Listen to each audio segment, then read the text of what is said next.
As the Russia-Ukraine war enters the fourth month with no clear conclusion in sight, ThePrint brings you daily updates on the changing front lines. Heavy fighting in the eastern Ukrainian region of Donbas spurred President Zelensky to state that Russian forces wanted to burn the Donbas and that the occupiers can make the region uninhabited in his nightly address Thursday.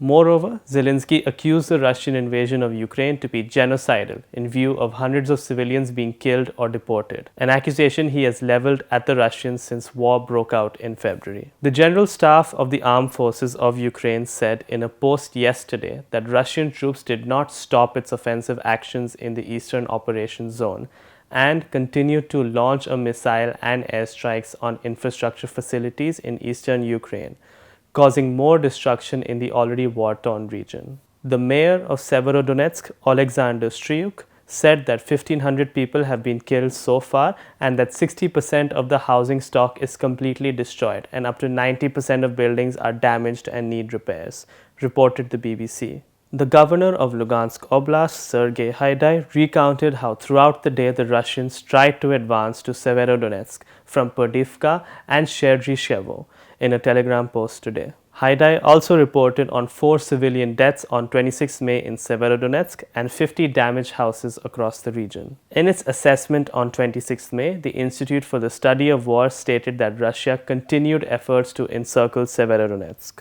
Edward Basurin, deputy head of the People's Militia Department of the Donetsk People's Republic, was quoted saying that Russia continues to use the small boilers tactic, wherein parts of the Ukrainian troops are deprived of supplies and mutual assistance. In his address on 24th May, President Zelensky made a plea to Western states to supply more arms to the Ukrainian forces to fend off the Russians. Zelensky said that the supply of heavy weapons to Ukraine, MLRS, tanks, anti-ship and other weapons is the best investment in maintaining stability in the world. The Minister of Foreign Affairs of Ukraine, Dmytro Kuleba, held a Twitter live yesterday answering questions on the Russia-Ukraine war. When asked about what people should push for in support of Ukraine, he again reiterated Ukraine's need for arms and ammunition. Kuleba said, "Push for multiple launch rocket systems. We need heavy weapons. The only position where Russia is better than us, it's the amount of heavy weapons they have." Ukraine's request for more arms comes amid President Biden increasing military and humanitarian aid to Ukraine by $40 billion.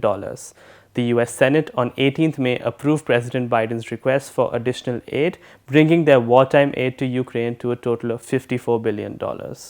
For ThePrint, this is Raghav Bikhchandani. Content written and researched by Devika Goswami with inputs from Suchet Vir Singh. For more, log on to theprint.in and follow us on social media.